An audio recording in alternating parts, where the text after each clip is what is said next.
Okay, good evening, council members, and good evening, the community of Altadena.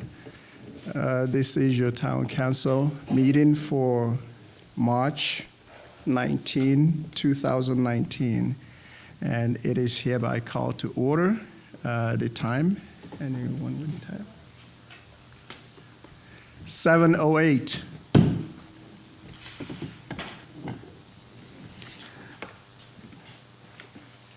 Pledge of Allegiance will be the first one, so I'll call on Councilmember Tschida to introduce the group that will be leading the Town Council March 19, 2019 Pledge of Allegiance. Thank you, Chairman. Altadena Cub Scout Pac 1 has been a part of our community for well over 20 years. Pac 1 is a member organization within BSA Scouting, formerly Boy Scouts of America, and inside of the Greater Los Angeles Area Council and one of the many scouting units within the Rose Bowl District. The PAC is chartered by St. Mark's Episcopal Church, located near Lake Avenue and Altadena Drive. The PAC consists of boys and girls ages 6 through 12, all from Altadena, Pasadena, and Sierra Madre. There are 60 scouts and 12 adult leaders in PAC 1. Tonight, our Pledge of Allegiance will be led by the Tiger Den. The Tiger Den is led by Esther Robertson. The Tiger Den Scouts are in the first grade, and this activity is a required and exciting part of their scouting journey. Ladies and gentlemen, please rise for the Pledge of Allegiance.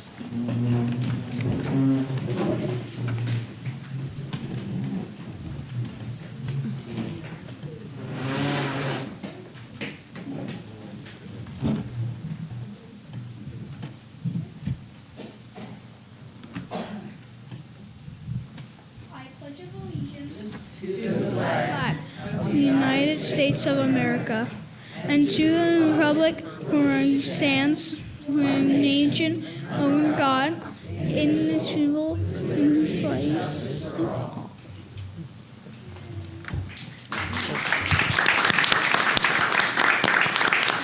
Thank you. You may be seated.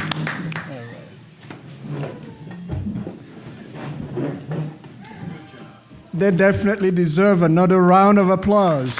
Thank you so much.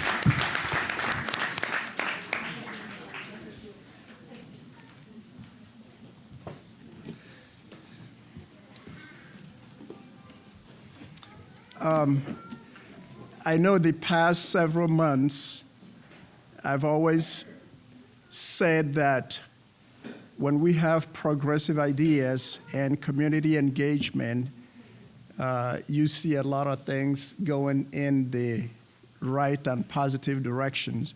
So for Altadena and for the town council, we really appreciate the fact that at every town council meeting that we've been able to bring someone from the community to participate in the Pledge of Allegiance exercise. So we truly, truly believe that we will continue to engage the community and continue to have progressive ideas burn from the council as well as from the community. So if you have any suggestions on what we can do to be better, to better serve the community, we definitely welcome any of your suggestions. And I'd like to thank the community for always coming out. We have a number of people that they are always here, and we certainly do appreciate each and every one of you. Okay, moving on. Item number 1.2, and that will be the roll call. Councilmember Jones. Council members, please answer after I call your name. Victoria Knapp. Excuse absence. Excuse. John Simmons. Jeff Simmons, yes. Oh, it says. Sorry about that. Okorie Ezieme. Present. Billy Malone. Absent, excused. Dorothy Wong. Here. Arron Tschida. Tschida. Here. Sandra E. Thomas. Present. Gloria Sanika. Present. Antonio Becerra. Present. Justin Robertson. Here. Pat Sutherlen. Here. Reginald Wilkins. Excuse absence. Jennifer Lee. Excused absence. Diane Markison. Excused absence. Sylvia Vega. Here. Okay. So we have 5 absent.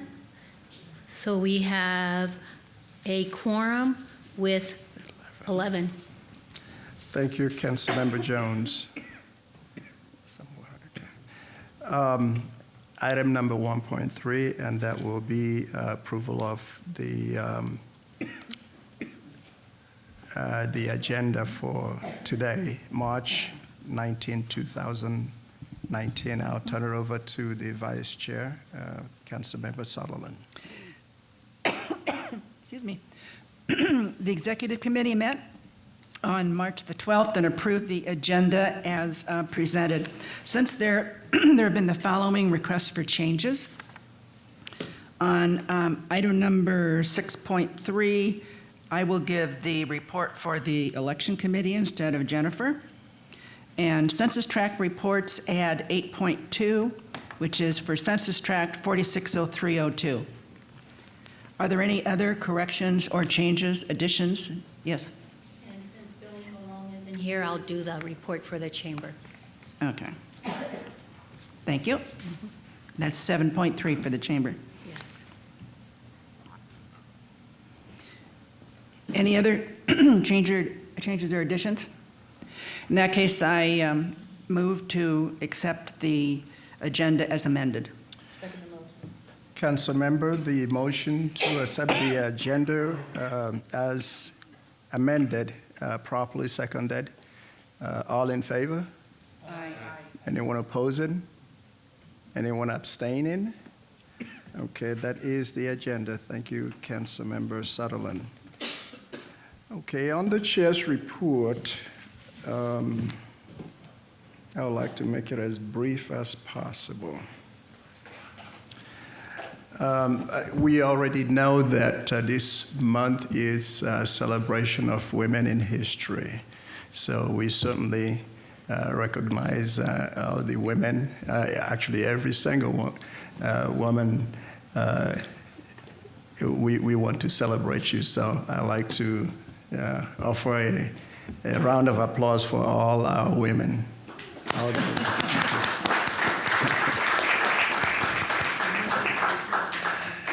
Okay, the second thing that I would like to mention is that this is also American Red Cross month. So I would like to read into the minutes a proclamation from the Altadena Town Council at this point. Because once I'm done, I'd like to be able to just let the meeting run according to the agenda.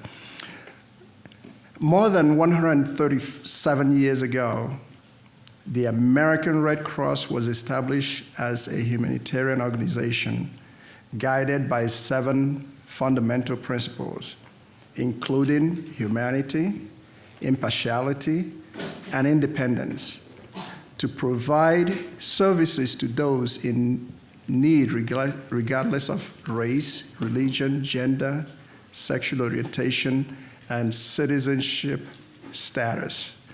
Today, the American Red Cross is one of the largest humanitarian organizations in the world and delivers its mission every day to prevent and alleviate human suffering in the face of emergencies. Every year, the American Red Cross responds to an average of more than 62,000 disasters across the country, from small home fires to devastating massive disasters. Last year's large crisis included mudslides in California, a volcanic in Hawaii, wildfires in Colorado and California, destructive hurricanes in Florida and the Carolinas, and a devastating typhoon in U.S. territories.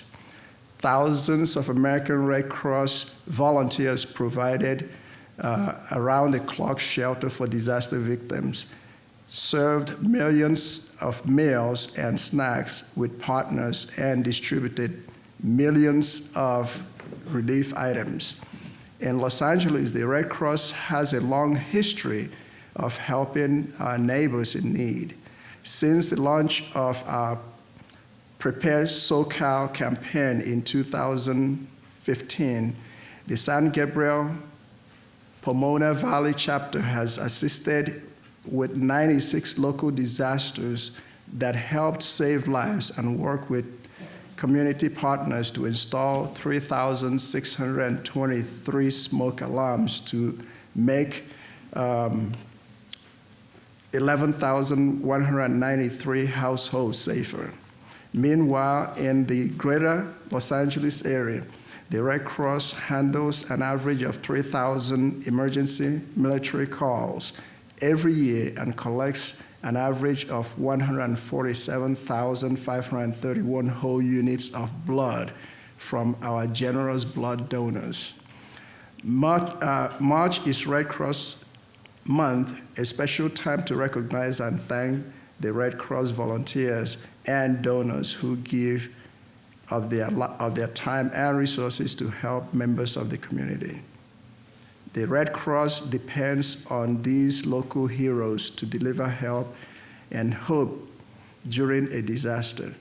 We applaud our heroes here in San Gabriel Pomona Valley chapter who give of themselves to assist their neighbors who they need when they need a helping hand.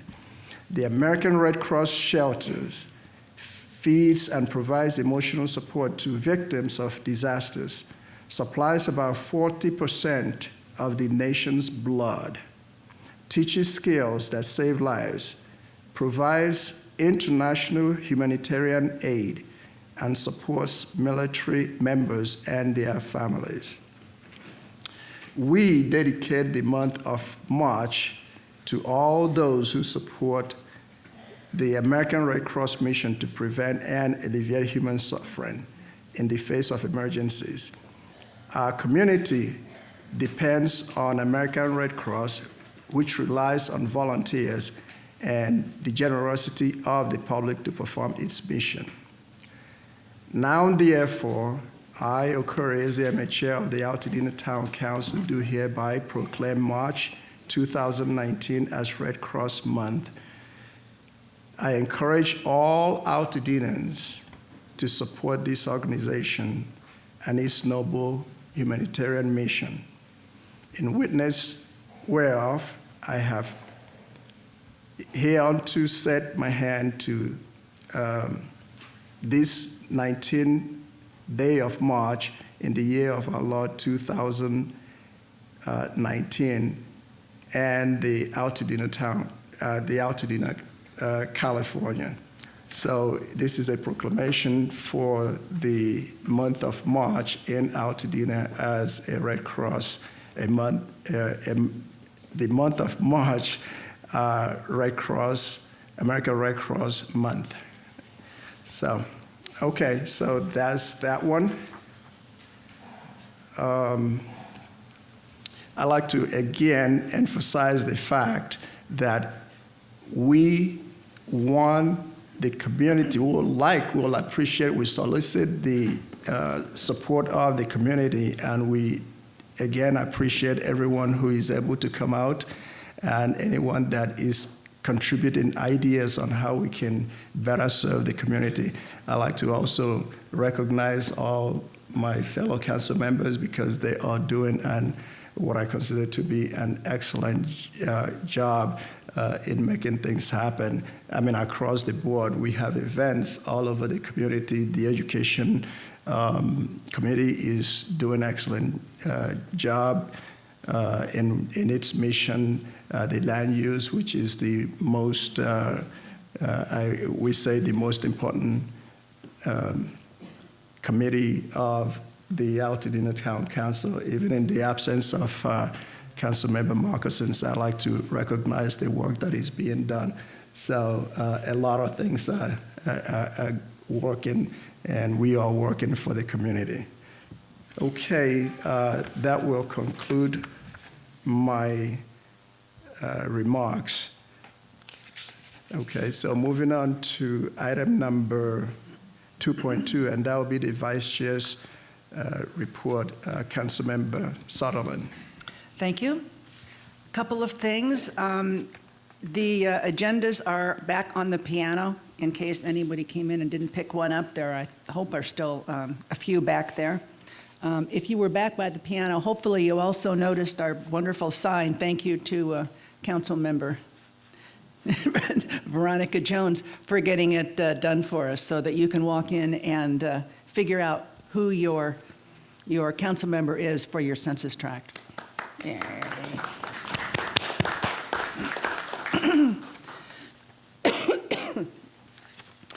As indicated on the agenda, tonight's meeting, public comment will be heard tonight. It's after the public safety reports. Comment cards are also located on the piano. If you'd like to make public comment, please complete one of the cards and bring it up and hand it to either end of the table, and we will call on you during the appropriate time. Please come to the podium and make your comments. We do not respond to your comments at the meeting. If you'd like a response, make sure that your address or email, phone number is printed clearly on the card, and you will receive a response from one of your council members. I don't usually take this time to press for something that another organization is doing, but I think it would behoove us to note that next Tuesday on March the 25th, the Akona is having a really terrific meeting, and why I think it is especially important to mention it here is that one of the main topics regarding tree trimming in Altadena has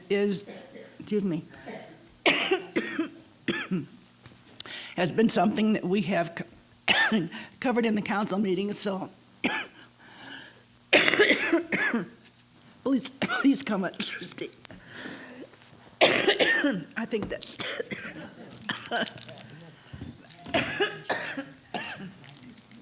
7 o'clock here next Tuesday. Okay, just take your time. Okay, March 26th at 7 p.m. Thank you so much. I'm through. Oh, okay. Thank you, Councilmember Sutherlen. All right, moving on to the recording secretary's report, and that will be Councilmember Jones. Council members, you received a draft of the February minutes with a request for revisions, corrections, or changes. All responses have been incorporated in the final minutes. Fellow council members, I move that the February minutes be accepted in final form and placed on the website. Second. Okay, the minutes as that was distributed to all council members, the motion is to accept the minutes, and it's been properly motioned and properly seconded. All in favor? Aye. Anyone opposing? Anyone abstaining? Abstaining. Okay, 2 abstentions. Okay, that'll be Councilmember Sanyika and Councilmember Tschida. Okay.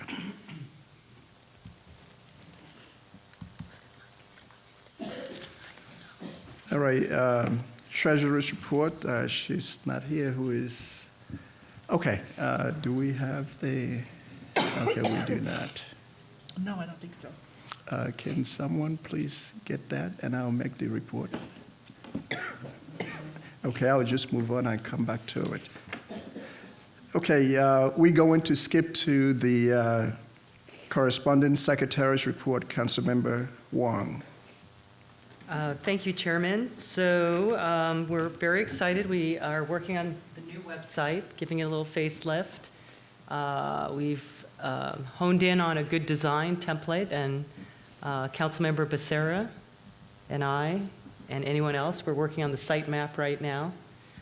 So we should have a sample website for you guys to look at very soon. That's it. Thank you. Thank you so much, Councilmember Wong. Here, your town council, we depend on the contribution and donations that you make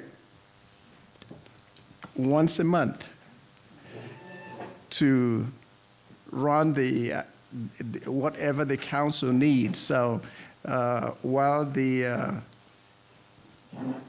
financial secretary is not here, I would like to, I know that it's already kicked off over there, so I would like, as the can comes around, then we'll be able to, hopefully, that you will support us. Thank you. All right, moving on to the public safety reports. CHP,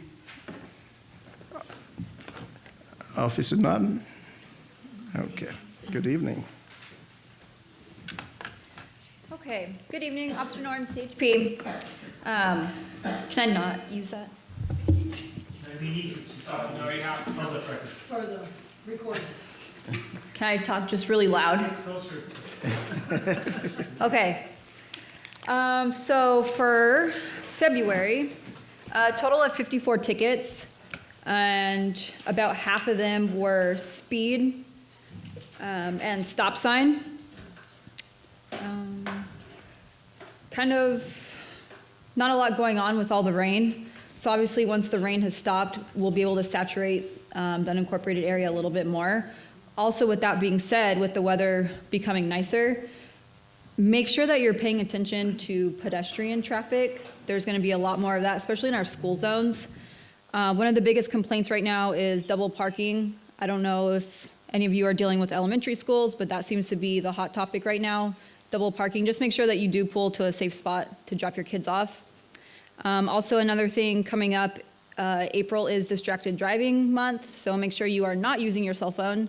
So that means completely hand-free. You cannot use it texting, phone calls, maps, GPS, music, anything. It has to be put away completely hands-free. Any questions? Okay, thank you so much. Any questions for Officer Norton? I just wanted to make Okay. a comment. I was leaving my house a little bit earlier, and I went to take my cell phone to stick it on my dashboard, and the CHP on the motorcycle was right next to me, and he goes, "You can't even touch it. Put it down." Yeah, so with the new law, well, I say new, it's about 2 years in effect. So whatever you're gonna do with your phone, whether if you're using it for GPS music, put it, or the little clip that you have, put it on there before you start driving, because the law is you can only touch once or swipe once, or obviously if you have the Bluetooth capabilities, you can use earphones. If you are using the earbuds, make sure it's only one. You cannot have both in at the same time, or any type of feature that you have in your car where you can speak through a speaker. I was glad he didn't give me a ticket. Hands are here. Yeah, thank you. Any other comment or questions? All right, Councilmember Sanyika. What would be the cost of a ticket? The cost, we actually don't have any say in that, so that's gonna be through whatever courthouse. So Altadena is gonna be through Pasadena, so whatever their monetary value is, will be through that courthouse. You'll have to contact them to get the actual amount. You guys have good questions tonight.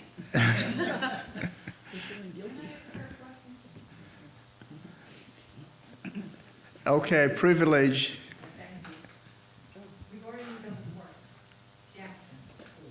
Is that the one right here on Woodbury? Yes. Okay. On Casitas. It is really hard every day after I drop my kids off at Okorie, I'm up there. And then some people park across the street and the kids run across. Are you guys gonna monitor that? I know Officer Mike did that. Are you guys gonna continue that and give tickets? Because somebody's gonna get hurt really bad. Somebody's already been hurt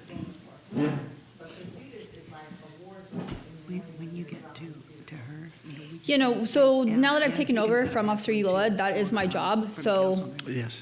I have a patrol car and people see that more. And so they usually behave a little bit better while I'm patrolling. But the minute I leave, that's when all the violations are going to occur. So that is my daily drive in the morning. I do a loop through there and then go work on any other traffic complaints.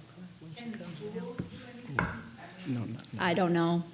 Because when I was coming out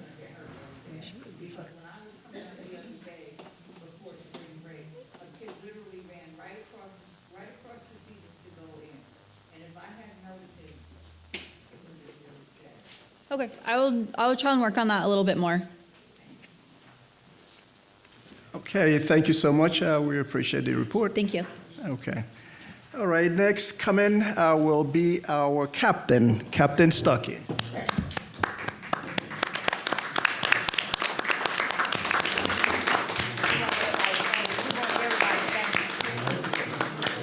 Thank you so much. So the members of Altadena Town Council and the members of Altadena community, it's my pleasure to tell you thank you for allowing me to be your captain for the last 3.5 years. My last day will be March 29th. In the interim, Lieutenant Alex Canchola will be filling in until a new captain has been selected. But again, thank you. I appreciate everything, your community engagement, and so I know it'll be seamless once I leave, but I will miss you. So with that being said,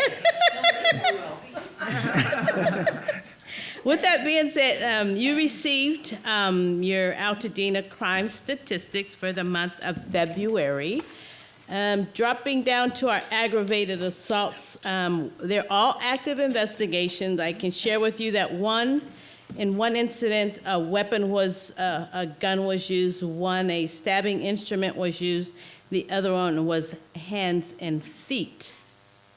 Then we dropped down to the larceny and grand theft. We had over 17 incidents during the month of February. Compared to the previous month, we only had 6 incidents.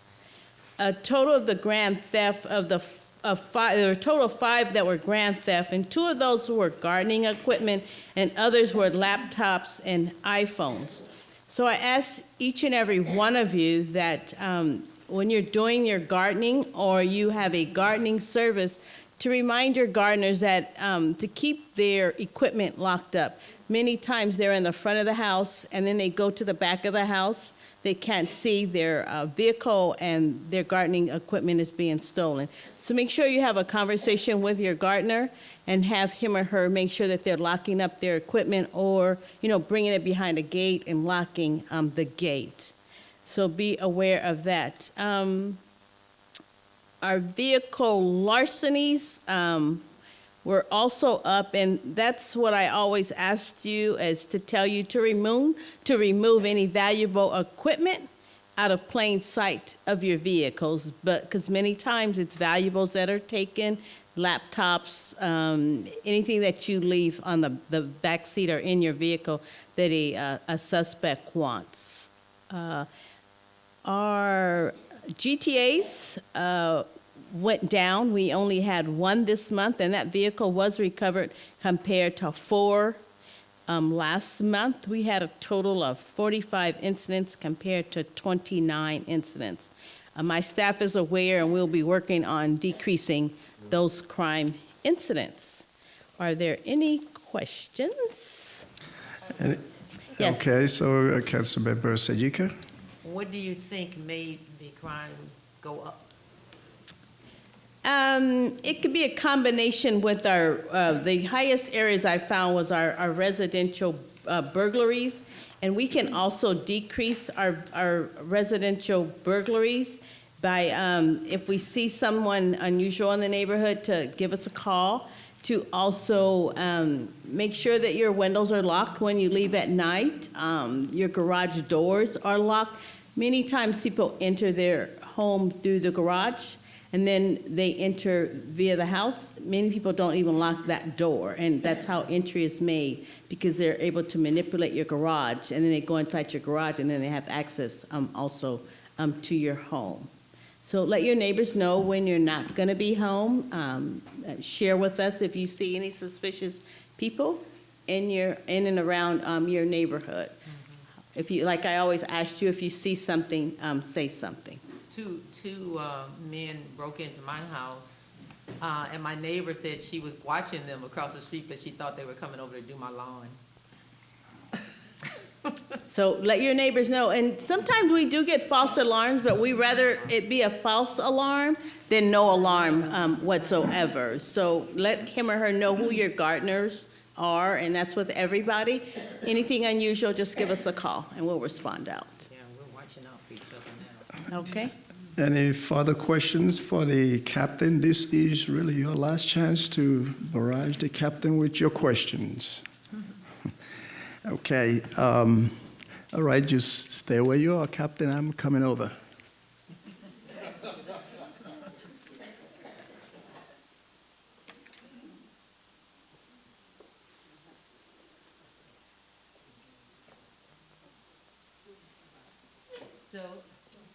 Hello, everybody. So the executive committee met, and we got a little creative, and we have a little gift bag for the captain. Oh, thank you. So this is like the Price is Right. So thanks to our friends at Grocery Outlet, you have a reusable bag. Okay. We have a card from the town council, which you can look at later. And if you don't have this book, Altadena Golden Years. Oh, thank you. Reading your golden. Yes. We have a really fun shirt, so you will never forget where you worked. Altadena. Okay. In case you forgot. And we didn't know if you drank coffee or tea, so we just got you a cup. Thank you. Beautiful Altadena. Let's see, what else did we get you? Oh, and the lovely Christmas Tree Association. We know you like Christmas tree green lane, somewhere. yes. So this is a little comfy shirt. And some of the businesses wrote you also a nice card. So, Okay. Thank you so much. yes, and I'll put it back in the bag. Okay. Okay, Captain, again, we just like to present you with something that you can place somewhere in your home or wherever you so please.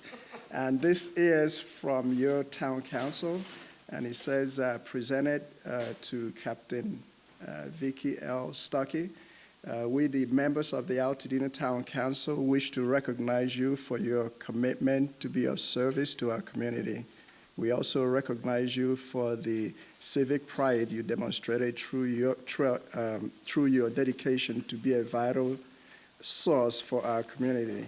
Your commitment, along with your leadership, has helped to keep the community of Altadena safe. We value the work that you have done in the 3.5 years of service in Altadena.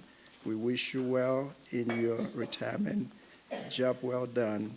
Recognized on this day, March 19, 2019, signed by myself, Chair, Altadena Town Council. Thank you so much. Oh, I think you.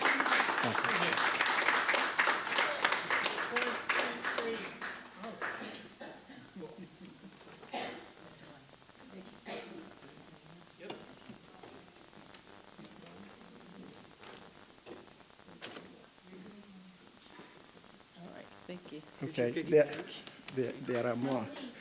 I'm not sure if, Yes. I know that we're doing that, but it will be my pleasure if we can have the entire council, maybe after your other presentation, to take a picture with the captain, and I don't know if she's going to be here or if we're going to do it now.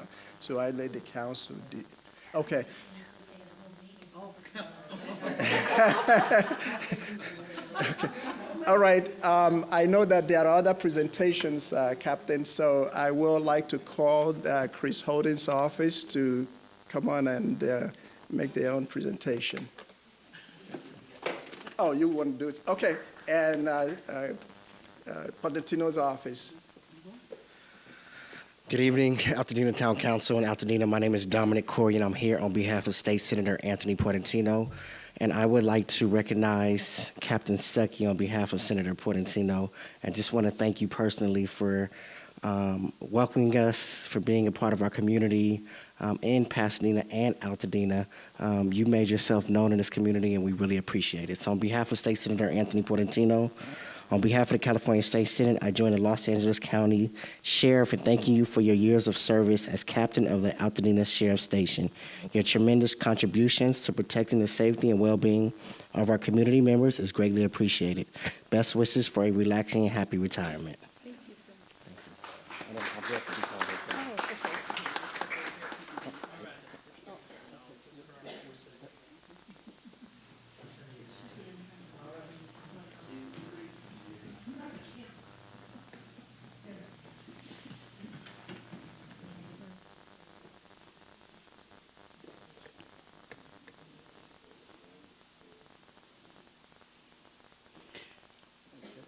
And good evening, Town Council members and Altadena community. I'm Ann Hickenbottom, and on behalf of Assembly Member Chris Holden, we add our congratulations and gratitude to Captain Stuckey for her years of service.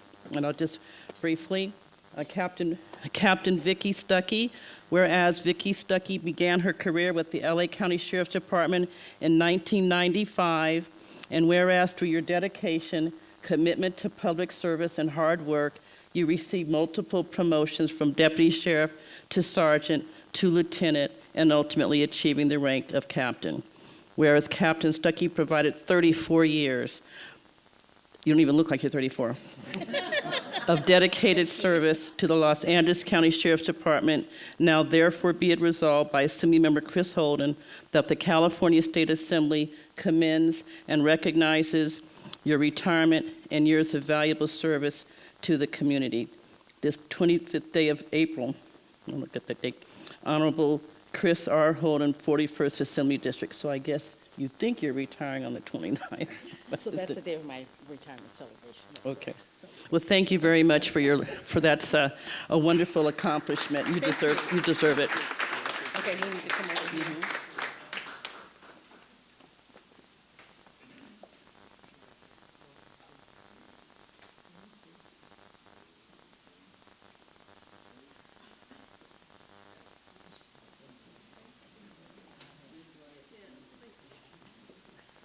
Okay, if the council members don't mind, let's do the picture now, please.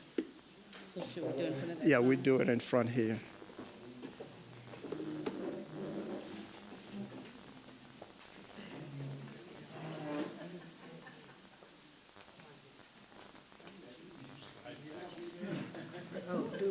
Do we come around? Yeah, come around.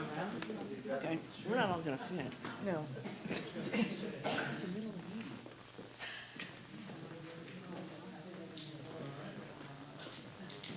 All right.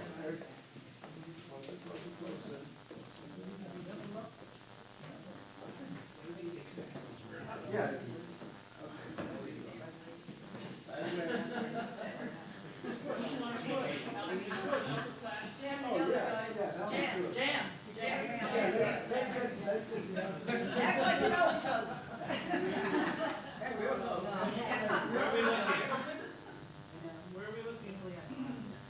Look at her first.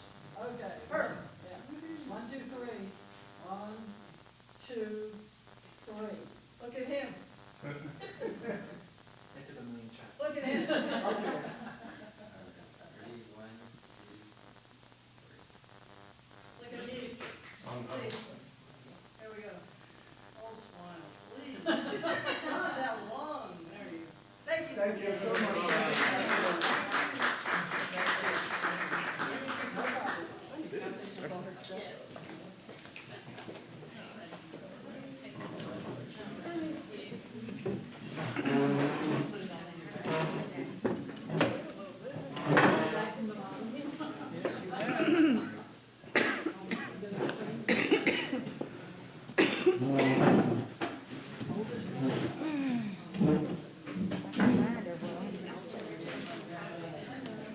I've been trying to.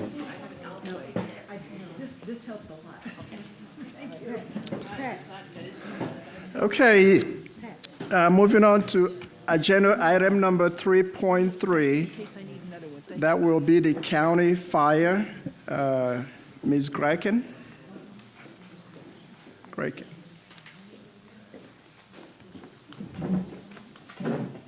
Okay, well, that's kind of a tough act to follow, but I'll give it a try.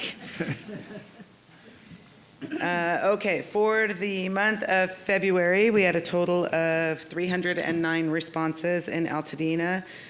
266 were for medical calls, and 195 of those involved transports to the hospital. We did have 4 fires during the month. We had a vehicle fire on Marengo, which is actually a vehicle and the carport that it was in.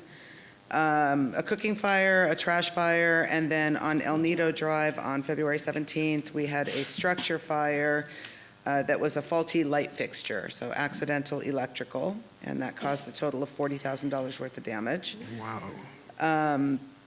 We had 2 incidents of arcing wires and 3 power lines down, and then there were a total of 12 traffic collisions that we responded to.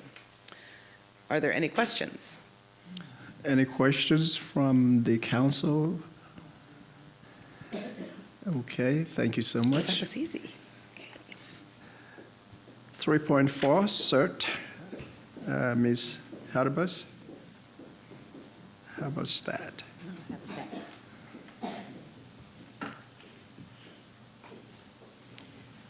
Thank you for reading the proclamation for the Red Cross. I'm also the Red Cross ambassador for Altadena. I really appreciate it. Thank you. Thank you.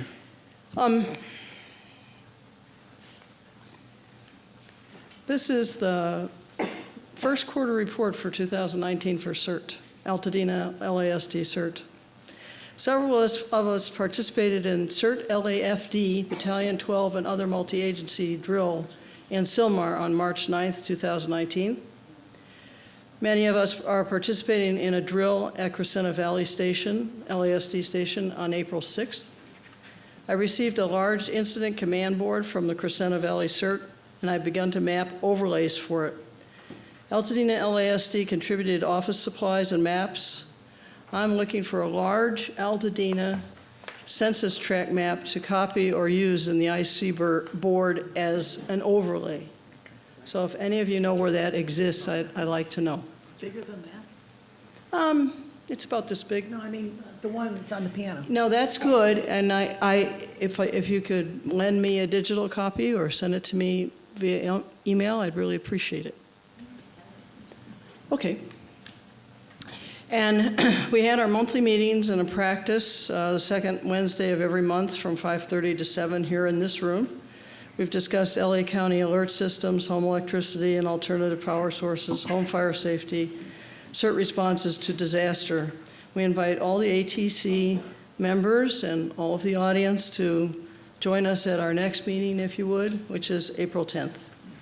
April 10th is also a large LAX drill for first responders. CERT and Red Cross have been asked to participate as volunteers as victims of a plane crash. Several of us from Altadena are going. Any questions? Any questions from council members? Well, good to see you, and we Nice to thank see you you so too. much. Thank And you. then again, congratulations being the Red Cross liaison for Altadena. Yes, I think the uniforms are important, don't you? Red Cross? We do. Okay, item number 3.5, map your neighborhood. Ms. Gibson.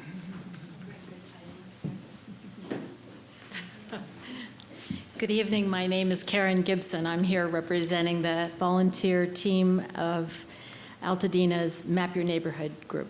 And I wanted to report that last week we had a nice Map Your Neighborhood facilitator training over at the Business Technology Center on Lincoln Avenue, thanks to Council Member Veronica Jones. And that was with the Cinch Neighborhood Watch Group, which was a really great way to gather people. So I would encourage you to think on that a little. Check out the map that's on the sheriff station's site and see if you have a group that would be interested in that. I sent you the new flyer for our May training digitally, so you should have that in your inboxes when you get back. But that may be another way for us to interact if you call upon your neighborhood watch groups. Our next training is May 19th. That's a Sunday. We like to do that Sunday afternoons, 4 to 6:30 at the Altadena Town and Country Club. That seems to be a time when people are available. I've got flyers on the piano for anyone who's interested. I also just wanted to do one little housekeeping thing. Notice that our email has changed. It's now mynsvp2@gmail.com. The 2 wasn't there before, but there's a 2 there now, so you know, and Deb's taking care of that for us. We thank her. And also, we have more than 10% of Altadena residents covered in an area that's been mapped. So I hope to jump that way up this year, and that's what we're focusing on 100%. Thanks for your time. Thank you so much. Okay, general public comment.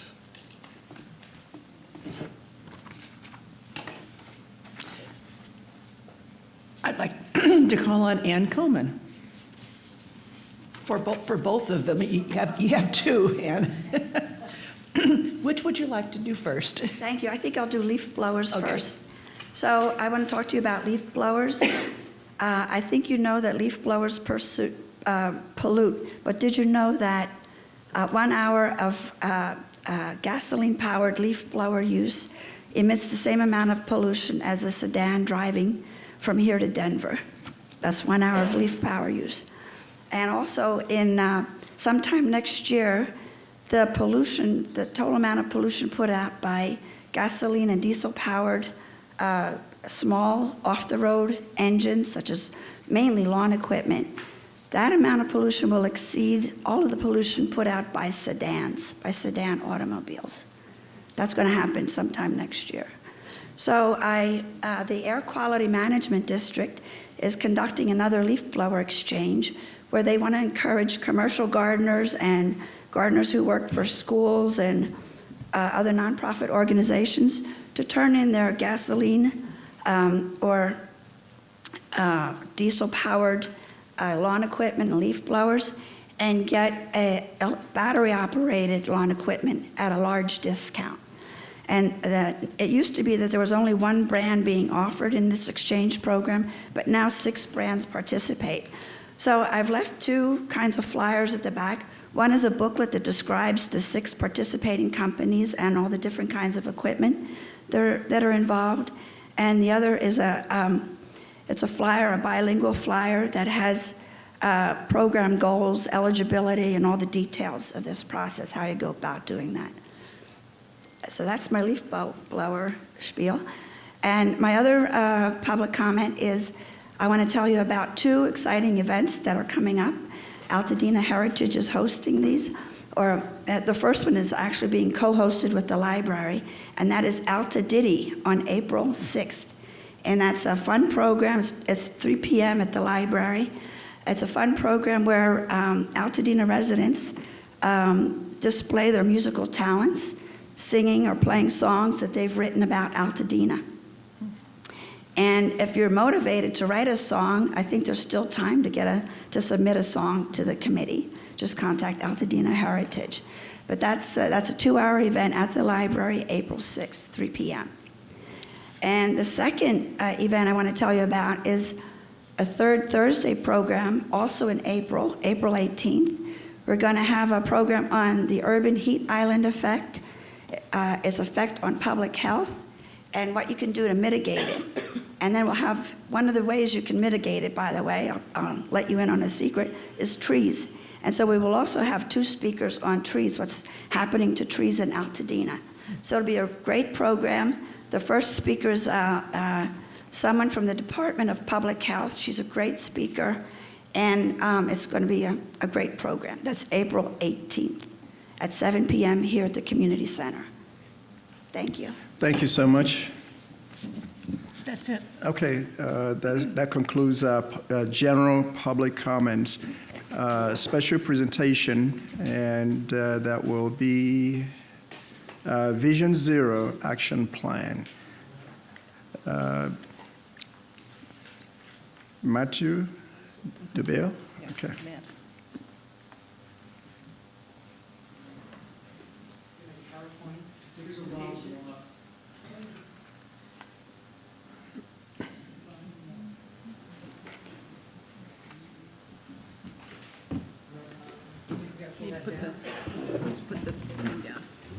I do it.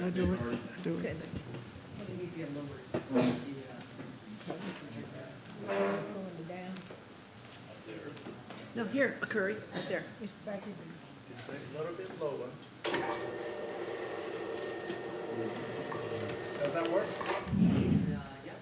The lights-ish or no?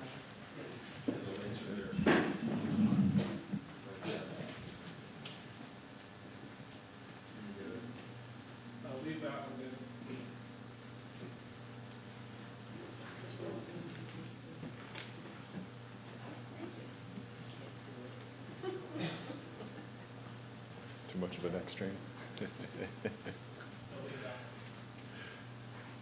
Okay, so thank you first off to Dorothy for providing technical assistance here.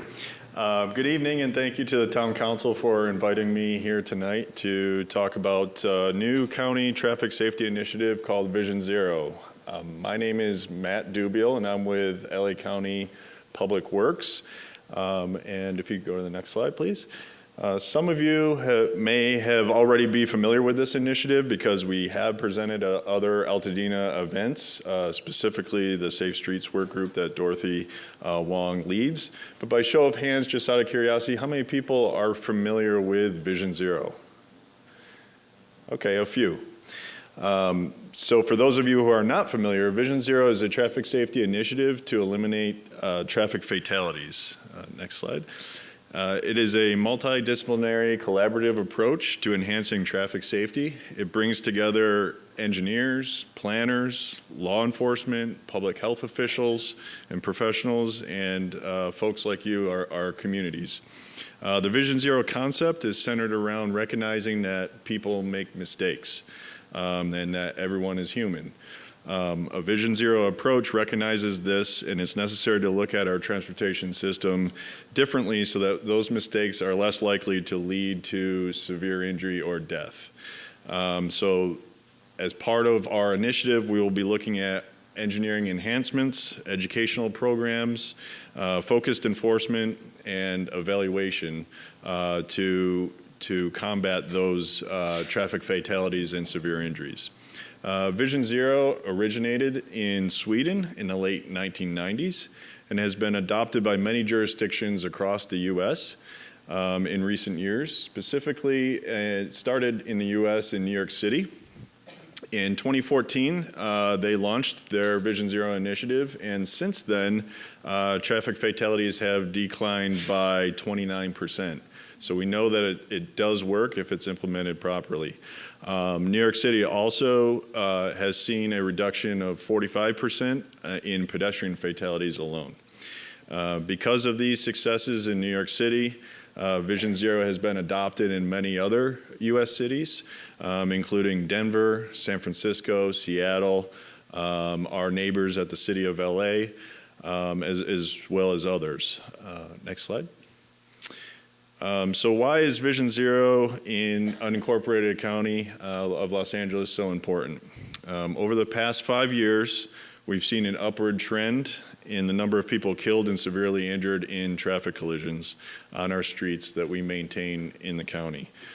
This is obviously not what we want to see. With Vision Zero, all of our efforts will be aimed at reversing this trend. You know, when hearing statistics, it's very easy to forget that each one of these numbers up on the screen represents a person's life. If you could go to the next slide, please. This map, it shows all of the collisions that have occurred in the 5-year period from 2013 to 2017 And the red dots up here, they represent a collision that resulted in at least one fatality. So each red dot is one collision, but it's important to note that one collision could result in multiple deaths. And the yellow represents those collisions that resulted in a severe injury. So as you can see, collisions are happening everywhere throughout the county, but there's a large concentration of those collisions in our more urbanized areas. On average, more than 80 people lose their lives annually on our roadways each year. This means that more than 80 families have to mourn the loss of a loved one. That could be fathers, mothers, sons, daughters, partners, grandfathers, grandmothers. So it is a large issue that we are up against, but we're excited to take on the task and lower these numbers. So as I continue on with the presentation this evening, I would just encourage everyone to keep in mind that Vision Zero is more than just reducing statistics, that these numbers actually represent a person's life that was lost. So your support in this initiative and your leadership in your community to enhance traffic safety will help us eliminate traffic fatalities and severe injuries throughout the region. Next slide. This is a little bit hard to see if you're in the back of the room, but to better understand what leads to fatal and severe injury collisions, we took a look at the top primary collision factors. And the table there indicates that the highest percentage countywide was found to be unsafe speeding at 19%. Now that was throughout the entire county. Next slide. In regards to vehicle speeds, we know that higher speeds make avoiding a collision more difficult and can increase the severity of the collision. The relationship between speed and injury severity is especially critical when a collision involves a person riding a bicycle or walking. And this little graphic here shows if a person walking is struck by a vehicle traveling at 40 miles an hour, there's a 90% chance that they will be killed. If we reduce the speeds to 20 miles an hour, that percentage drops to 10. And so speed definitely plays an issue in this. Next slide. So a little bit about how we came up with this plan. The board recognized that traffic deaths were trending upwards, and they took action. In October of 2016, they directed our colleagues at the Department of Public Health, in consultation with several other departments, including Public Works, to analyze data and report back on what it would take to implement a Vision Zero initiative for the unincorporated county communities. This led to about a 50-page report that highlighted the need through statistics and other means for a Vision Zero initiative. The report proposed approaches on how to implement a Vision Zero initiative, including the need to have a partnership structure, a communication plan, and an action plan, among other things.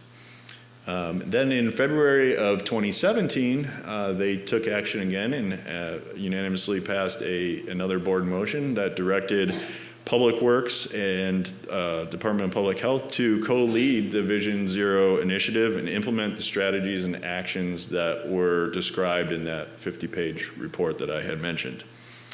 Next slide.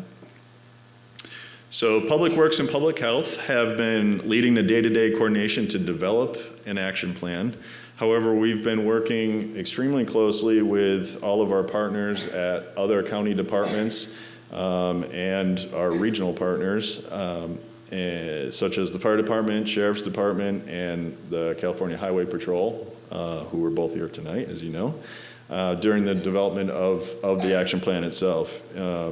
As you're aware, the CHP provides traffic enforcement for the unincorporated county areas, including Altadena.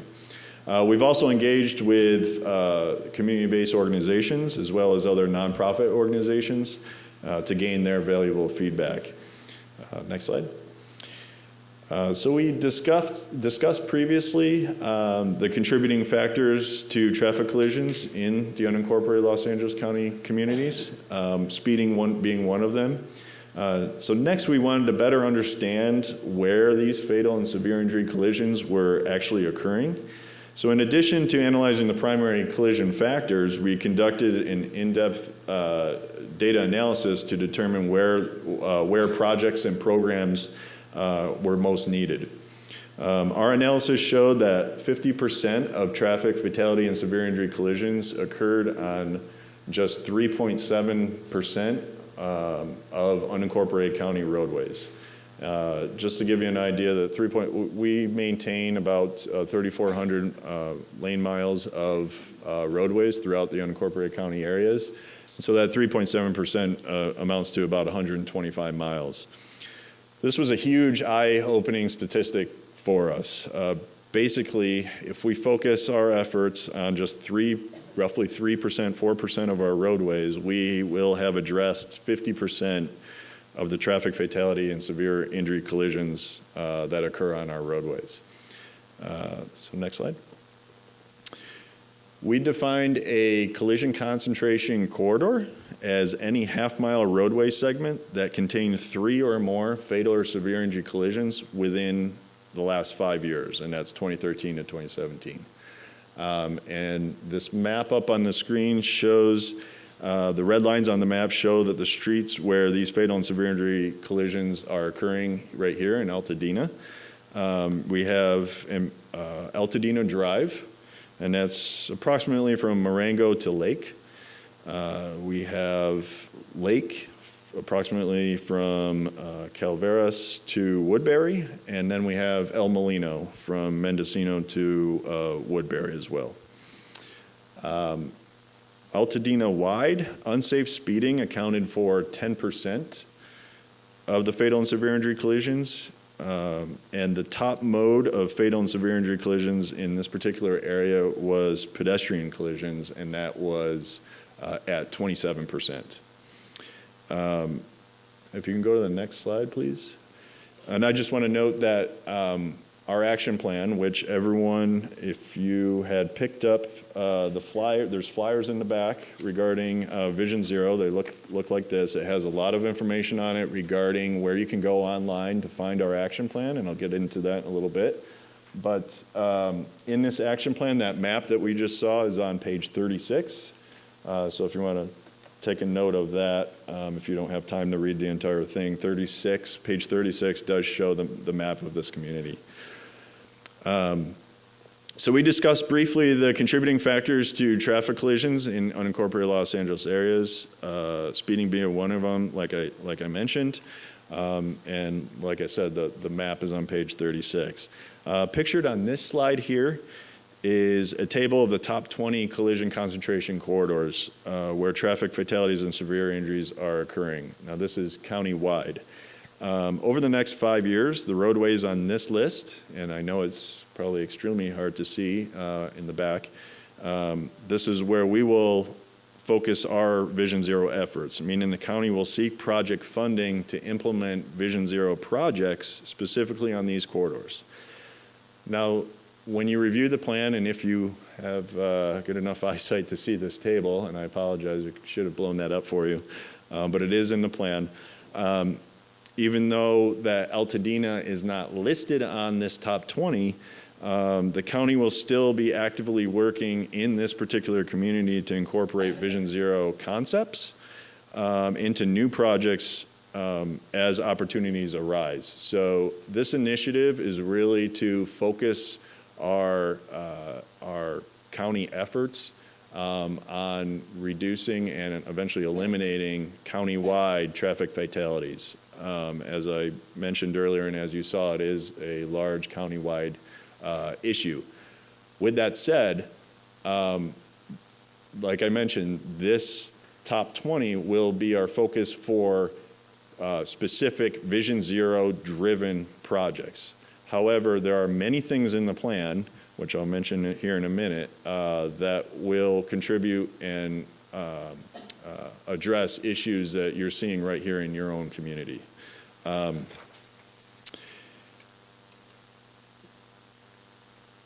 There'll be programmatic efforts that will benefit the community, such as Safe Routes to School program. I know that earlier there was a mention of the safety of the school kids locally. So we're definitely invested in Safe Routes to School program and Safe Routes to Senior program as well. If you can go to the next slide. The Vision Zero Action Plan continues our focus on enhancing the safety of our streets. It will guide our departments over the next 5 years to eliminate traffic fatalities in our communities by 2035. So our goal is to eliminate all traffic fatalities in the county by 2035.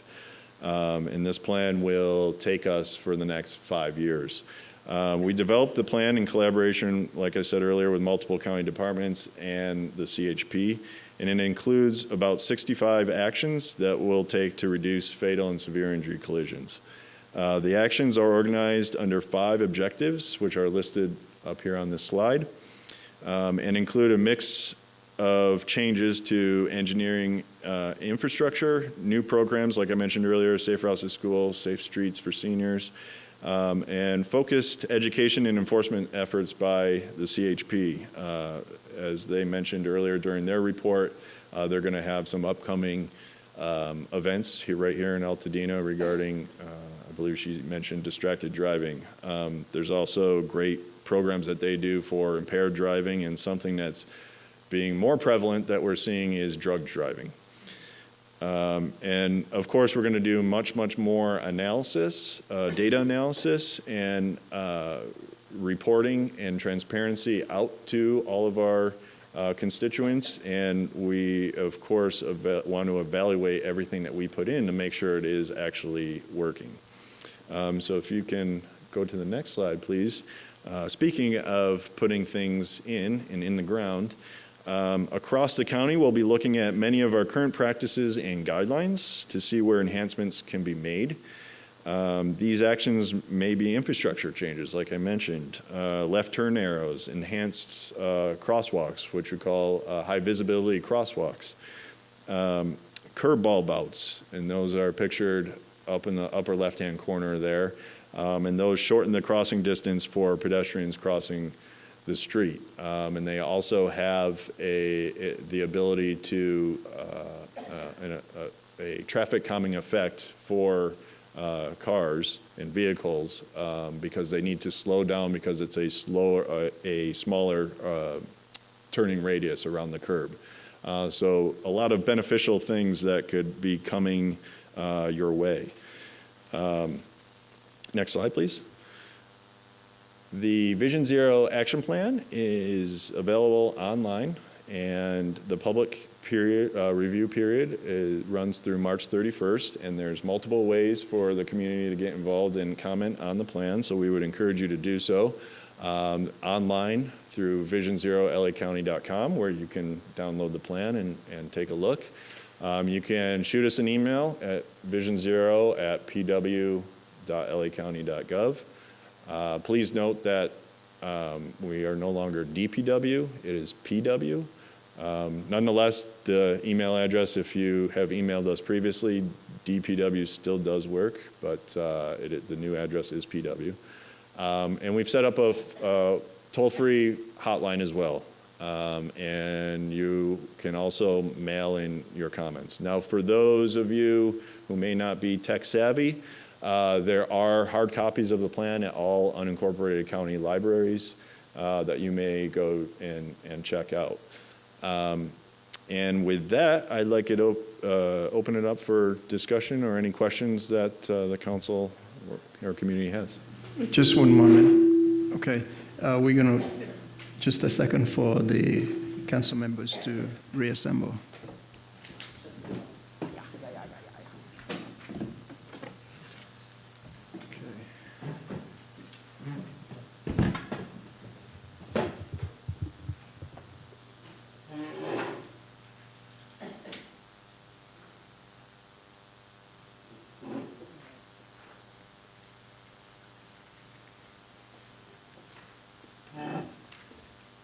Okay, Councilmember Sanyika? Yes, with the new metro rail that is being built right now, I understand that it's supposed to be completed by October 30th, 2020. when the rail is going across an intersection, there's no bells that ring. There's no, what do you call it, the guard thing that comes down? The arms. Yeah, the come arms, down, yeah. nothing comes down. You just see a little sign at the top that just blinks, blinks, blinks. And I've seen cars, just go across because you don't hear anything coming, and then the next thing you know, here comes the rail. Is there a specific intersection that you're speaking On of? the intersection of Rodale and Crenshaw Boulevard, on the intersection of Exposition and Crenshaw Boulevard. Okay, so not in this community, but yeah. Not over here. Okay. But that's where I'm usually working in that area. Okay. And, you don't hear anything. Usually a bell or some kind of noise or something. It's just very quiet, and then they'll just come through.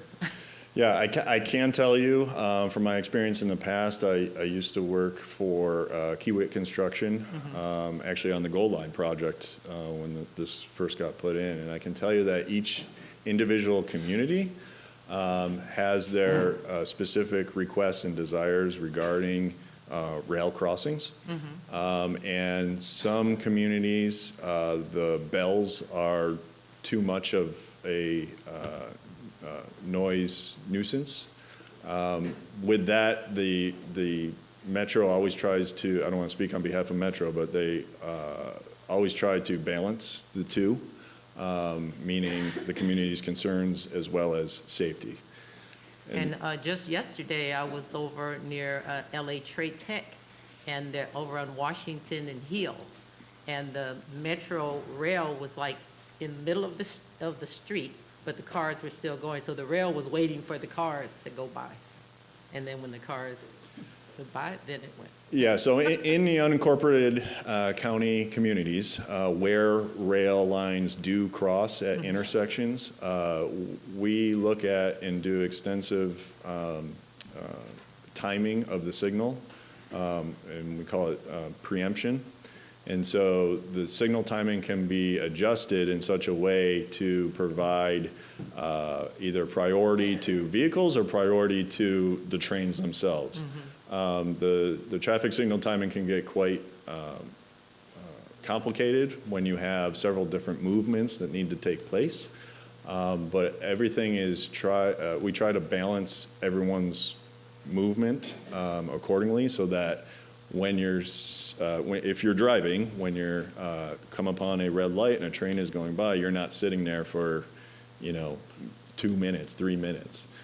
Because all that does is create more greenhouse gas emissions and whatnot while you're sitting there idling. So there really is a balance, and we try to make that happen. So by the time the rail is actually completed, all of that should be in, in order or whatever. Correct, yes. So Metro works closely with the local jurisdictions for the unincorporated county areas. They work closely with us and for any crossings that come through the road right-of-ways. But they would be working like in the city of LA where a lot of the items which you're mentioning or locations that you're mentioning are in the city of LA. I would imagine they'd be working with them as well. Okay, Councilmember Jones. Hi. Thank you for your presentation. And it excited me. I printed it out. I went through it. And I got excited, but I was also concerned. I'm excited about the idea of better infrastructure leading to eliminating fatal and severe injuries. But I'm concerned because of the low number of infrastructure projects that will be completed over a 2 to 5 year period. Compared to LA, the city of LA, you guys are doing 2 projects a year or 2 projects in a 5 year period. LA maybe did 100. So, for example, on B15 in the project, on page 74, implementing fully protected left turn phasing at 2 intersections along collision concentration corridors in a 2 to 5 year period seemed like a very low number. You're only doing 2 in a 2 to 5 year period. And so that means Altadena will be even further behind the curve if you're doing all of the unincorporated and we're not really even in the beginning plans. And then what I wonder is, are you looking at pedestrian safety, or is it the cars you're more concerned about? Because it just seems like, in my opinion, a lot more could be done in 2 to 5 years, and that would include Altadena. There's a lot more in here that I just thought that the time period allowed you to do more work. You know, that a lot more could be done than the 2 intersections in 2 to 5 years is not very much when you're talking about all LA County. So what I'd like to do is I would like to make a motion that the Altadena Town Council and the Safe Streets Committee, I know we only have 2.5 weeks, but that we review this Vision Zero and see how we can make it better, because they are taking input. They've listed in newspapers asking for input, and that we put our input in there so that we can help you make it more efficient and more effective for our community. And we don't want to miss out on an opportunity for Altadena. So that's my motion, if the chair will. Okay, again, thank you for your comments. What I will suggest is let the executive committee, if we We can don't have send it. time. We don't It's have. due March 31st. That's what, unless we Okay, meet. let me do this. Let me defer it to Councilmember Wong. Go ahead. First of all, I ditto what Councilmember Jones says here. So we were looking forward to having a deeper discussion with the Safe Streets Committee and any council members and even community members who want to better understand. And that was going to be my question. Within this time frame, you know, we can come up with some, you know, general priorities, but at the same time, you know, it'd be good to know what's most effective for me, like what are you looking for in this 10-day period, whatever we have left now? You know, so I don't know if you can help us in any form. Yeah, so Yeah. Just hold on one moment for protocol purposes. There was a motion, and I did not. Okay, perfect. Now we can talk about that. So there is a motion and properly seconded, so now offer discussion. So Yeah. go right ahead. Sure. So there were a lot of different points made, and I'll try to remember and address each one of them. If I don't, please remind me. So this action plan, like you mentioned, is for a 5-year period. Since we're just beginning this action plan, this is the first 5 years of it, there's a lot of things in this plan that will have us beginning to revamp and look at all of our current guidelines. So you may not see infrastructure projects particularly happening on the roadways around us, but I assure you we will be working on revamping guidelines and seeing where we can, where those holes are. And so that not only will help the areas where the collision concentration corridors are, or the top 20 list, but it will help all communities, because if you have a particular concern, you know, our investigation section within Public Works, you can give them a ring and they will come and investigate it. Now that doesn't, those new guidelines, they will go ahead and be following.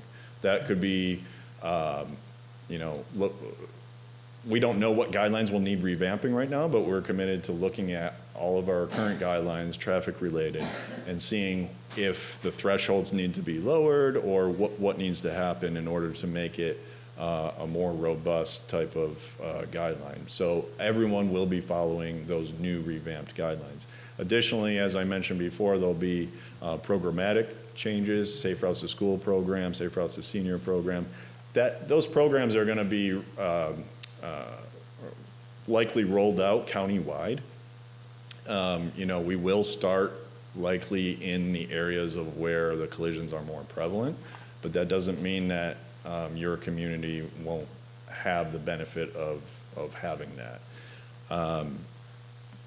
Did that answer some? Oh, and then left turn phasing. You mentioned that there would be two particular projects. Now that is a minimum, obviously, and that does not preclude us from going in and doing more than that, and doing more than that outside of the collision concentration corridors.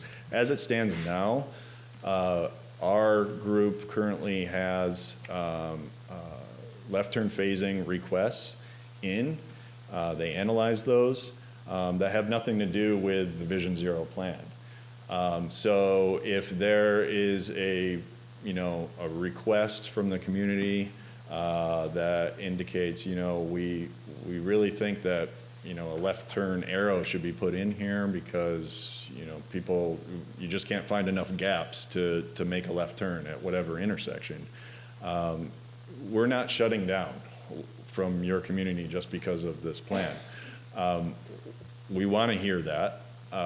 We will take that in and we will investigate that. If it does indeed warrant a left turn phasing, a left turn arrow, we will look at putting that in if there's available funding to do so.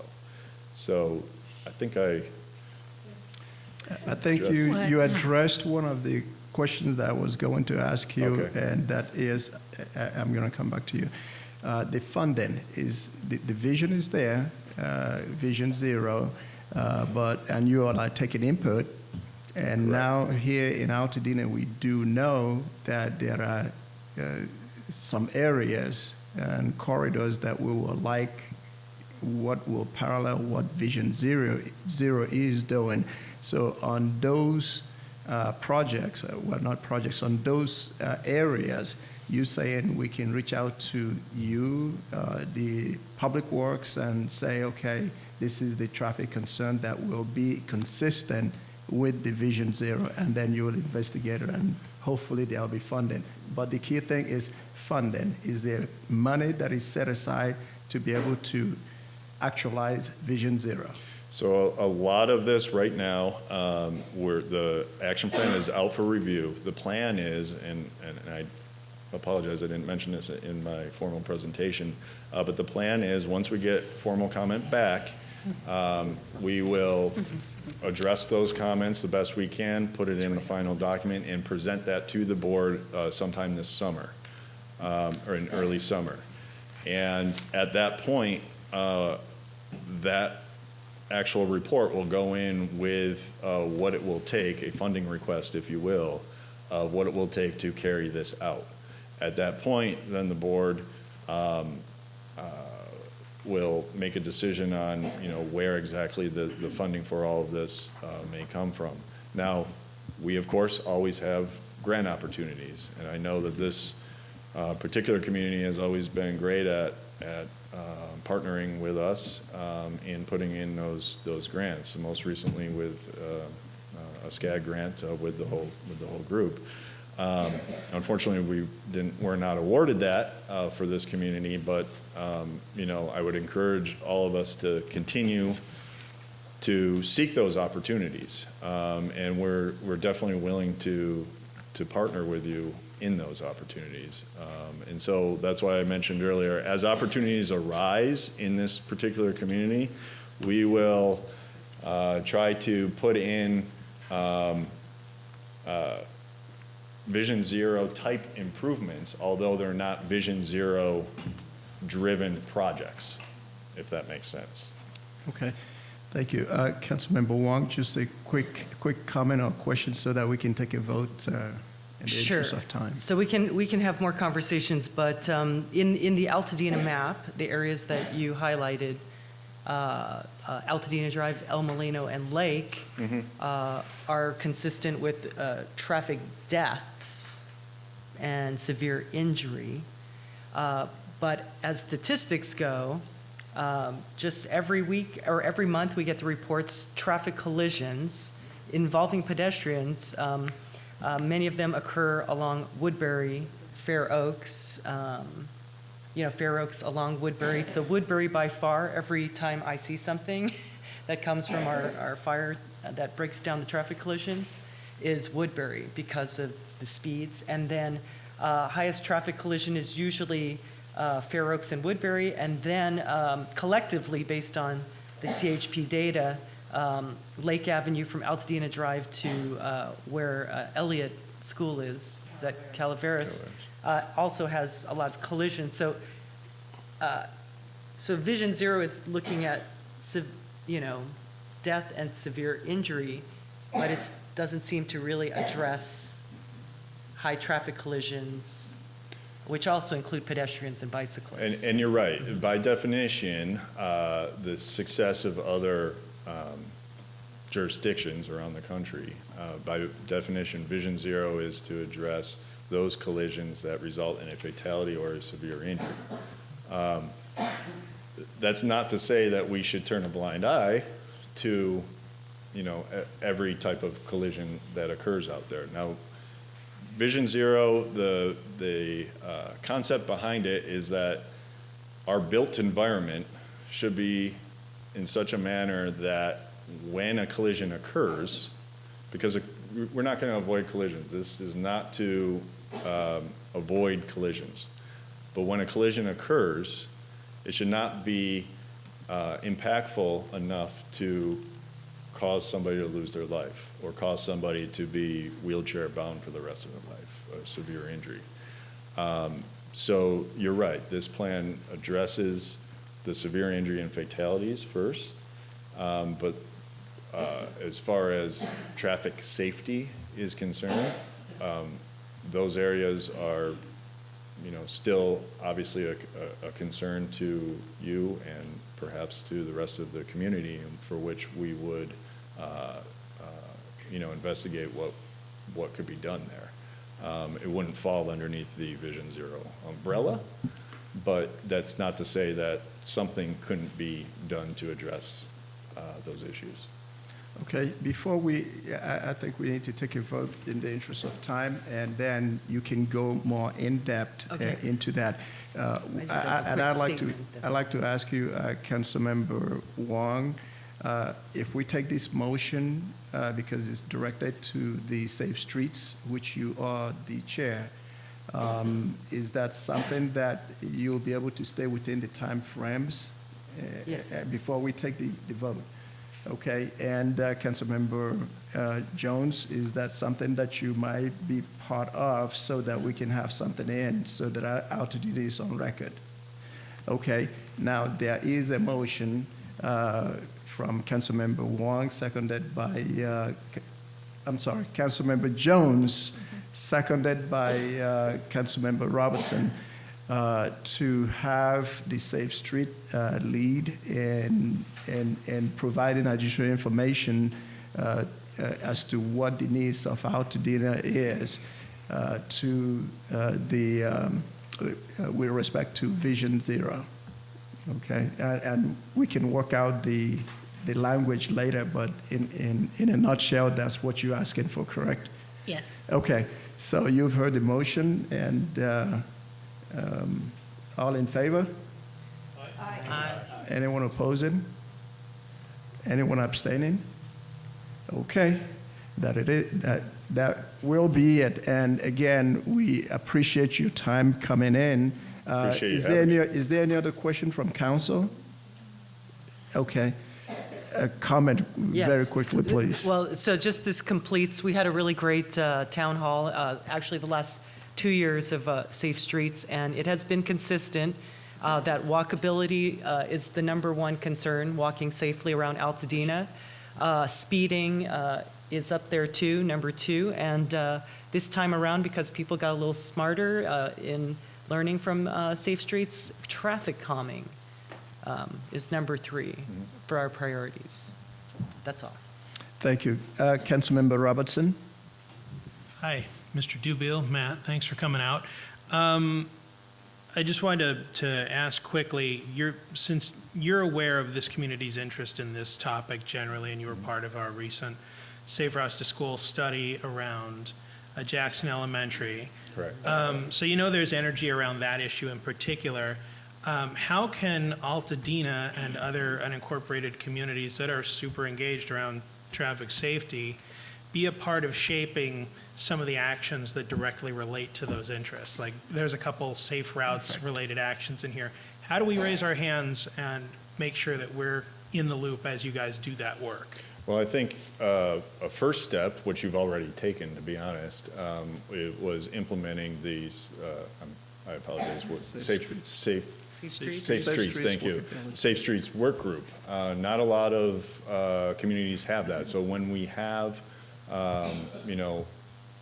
traffic ambassadors, I guess we'll call yourselves, out there, that actually helps us know where the problems it may exist.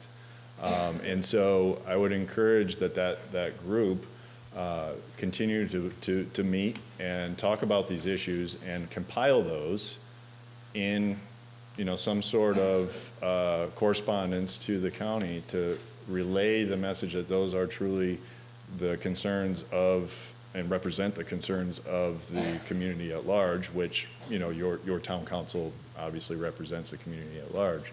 And so I would recommend that you go in that direction. With that said,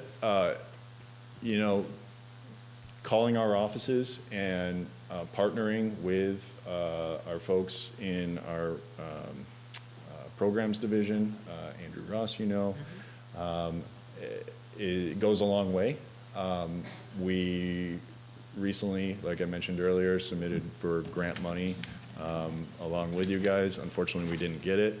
We're committed to doing that. So I think that the leverage is there, so to speak. The voice is heard, and we'll continue to seek that funding.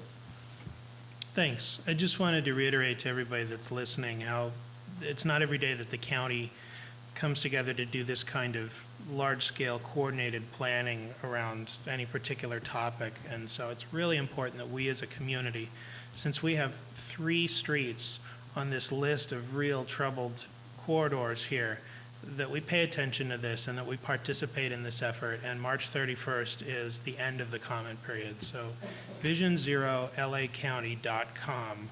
Look it up, check it out, and email them. It's real easy. If you see anything in there that piques your interest, let them know.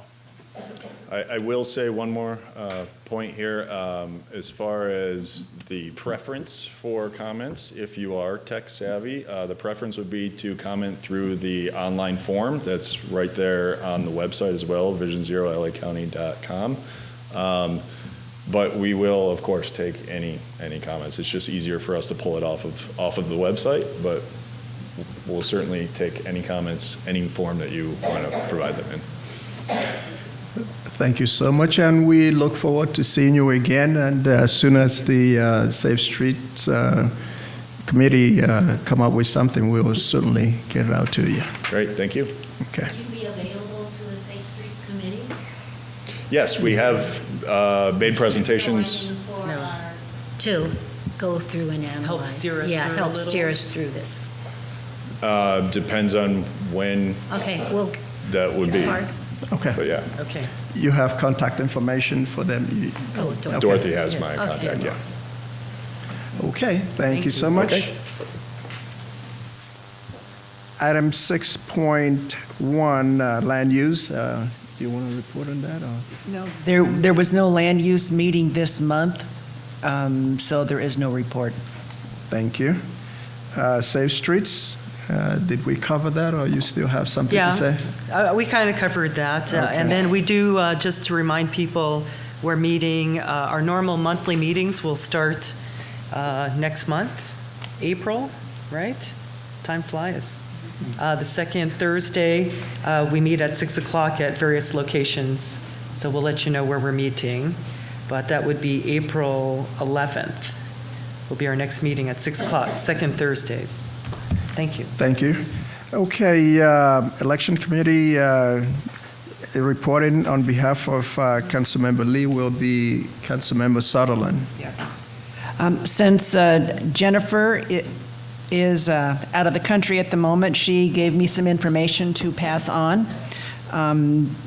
probably everybody here at the table already knows who is on the election committee. Election is going to be on June the 8th, with early voting on June the 4th for the annual election.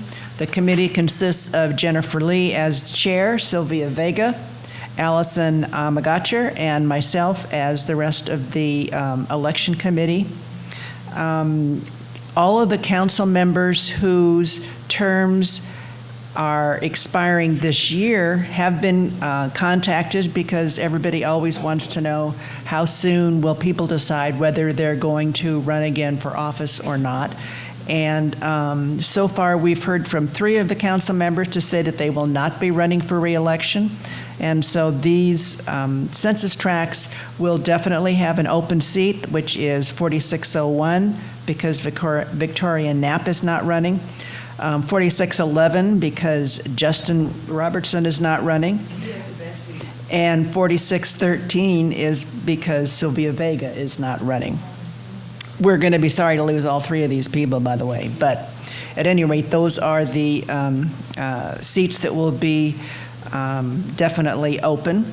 And all the council members whose terms do not expire this year are going to be asked to help one way or another on the election day. So be prepared to let us know what you are willing to do and where you are willing to serve on that date. Thank you. Any questions from the council members?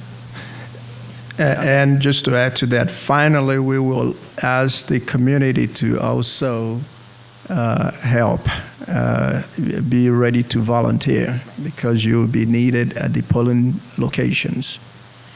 Thank you so much, Councilmember Sutherlen. All right, Altadena Communities Report, starting with the library. Ms. Clary.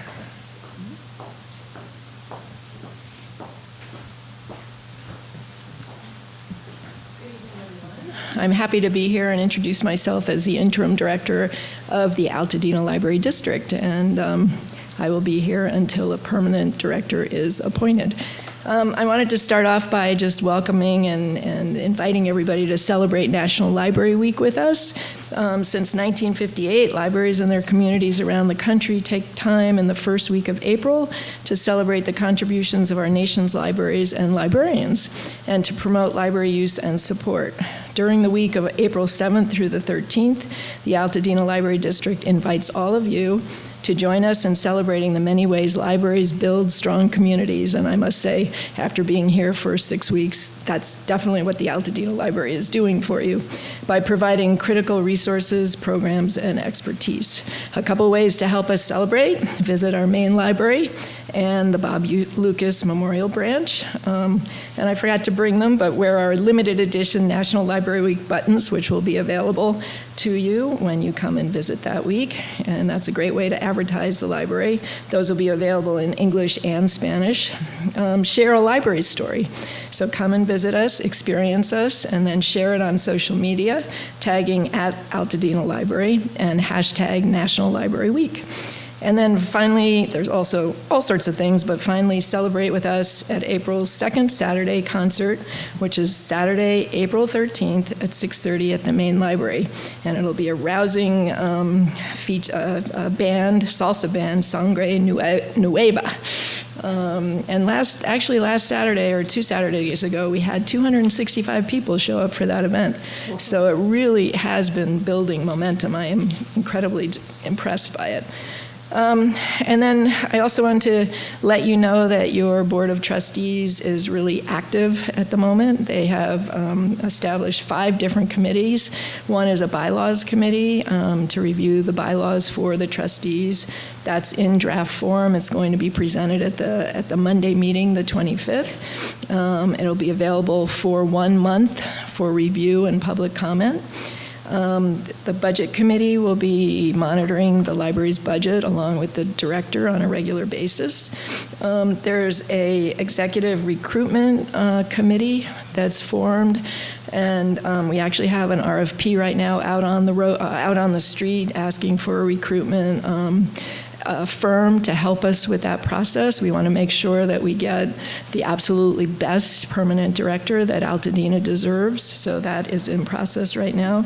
The deadline for the RFPs is this Friday, and we hope to have a recommendation to the board next Monday. There's also a strategic planning committee. The strategic planning committee will be focused on updating the strategic plan, which is due to expire, I think, in July, but we had a little delay, obviously, so the goal there is to have it completed by September. There's already a community committee that's formed by Katie Clark and Jason Capel, and they've had their first meeting last week. And we don't have dates yet, but watch the website if you'd like to participate and give your input to that process. We would very much appreciate it. And then finally, and one thing, I'm excited about all of these, but I've been involved in renovations in other library systems, and probably one reason why they hired me. But there is going to be a focus on our facilities, so we are going to do an RFP for an architect to look at both of our facilities, Bob Lucas and the main library, and present at least a conceptual plan for primarily ADA, because that is a critical issue at both our sites, but also updating the Bob Lucas branch, which in my mind needs a lot of attention. So there is a facilities report that was done about a year ago, and they'll use that as the basis for what they plan to do. But it'll also give us some phasing. It's the facilities plan, I think it was about $5 million in need, and obviously we don't have $5 million, but the architect will help us phase incrementally what we should do moving forward. And finally, a little sad note, we had an employee, Felipe Avia, who was a 30-year employee. He was our janitor. He retired just several weeks ago, and this week he passed away. So he was much beloved by our staff and by many people in the community. So in his honor, I'd like to say we are sorry. So thank you. Any questions? Or? Okay, Councilmember Robertson. I just wanted to say I'm thrilled to hear that somebody so capable is filling this role right now. You did great things in Glendale, and you oversaw some pretty major work there, facilities-wise in particular, but an expansion of their programs and a lot of creative, community-focused work. So I'm really glad you're here in Altadena for now. Thank you. I'm glad to be here as well. I started in Altadena. My first home was purchased in Altadena, and this job actually brought me out of retirement, and one reason I said yes is because of my love of this community. So I'm happy to be here, and I'll be here until you find a permanent director. Thank you. We appreciate you, and welcome back. Thank you. Any other questions? Okay, thank you so much. Collaborate Pasadena, Councilmember Sanika. Hi, thank you, Mr. Chairman. I guess I haven't given a report in a while also because I am recovering from the death of my sister last month. And I just wanted to let people know that. She was very dear to me. We were best friends. But during my last report, I did make everyone aware of the change in leadership at Collaborate Pasadena.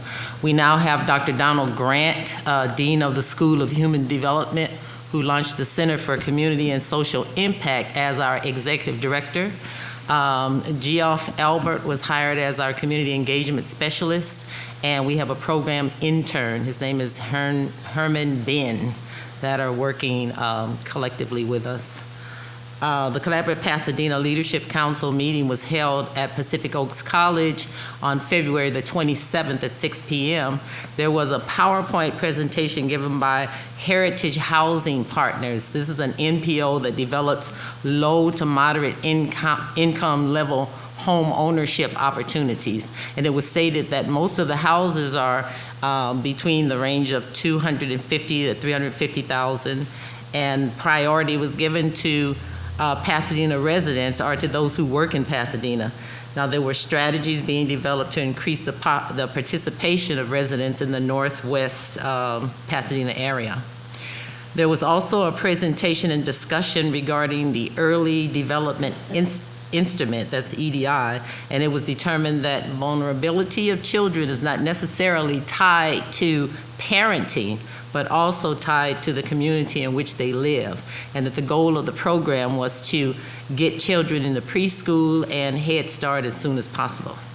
There was discussion on the Cal Schools Parent Survey.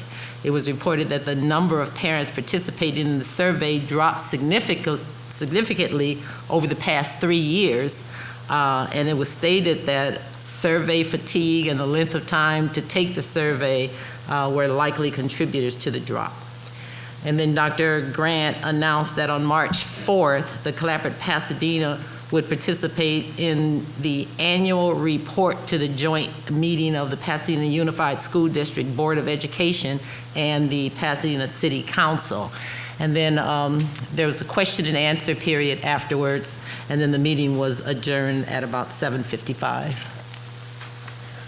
Thank you, Councilmember Sonika. Any questions for the Councilwoman? Okay, moving on to LA County Department of Parks and Recs, Mr. Estrada. Hello, good evening. We have a busy month coming up with the Altadena Parks.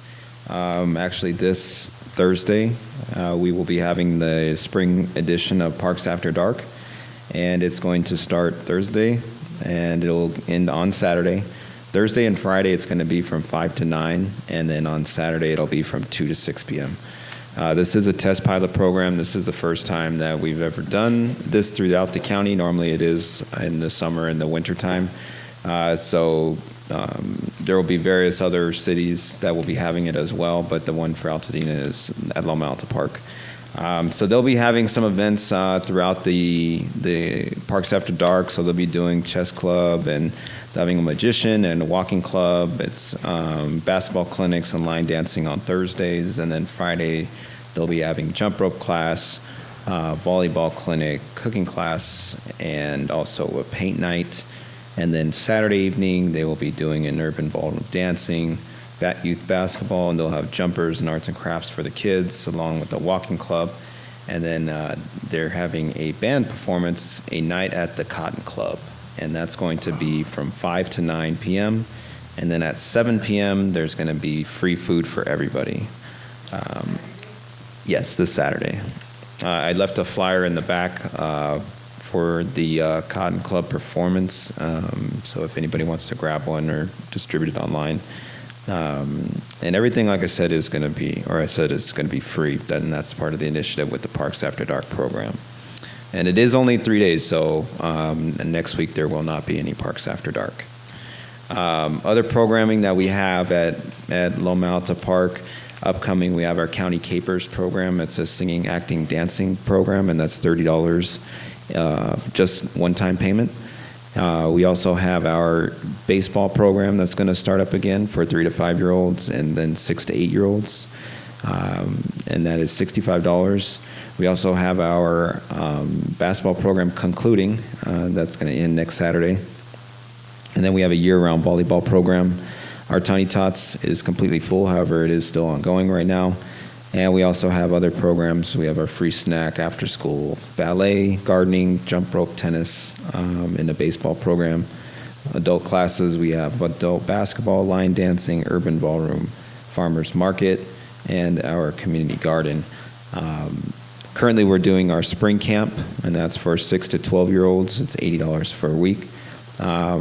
This first week is this week. Next week, the following week is April 1st through the 5th, and then the last week is April 8th through the 12th, and that's just to accommodate the different school districts that Loma Alta serves. One program note at Farnsworth Park this Saturday from 7 to 9, they will be hosting a Cesar Chavez event with the Theater Americana.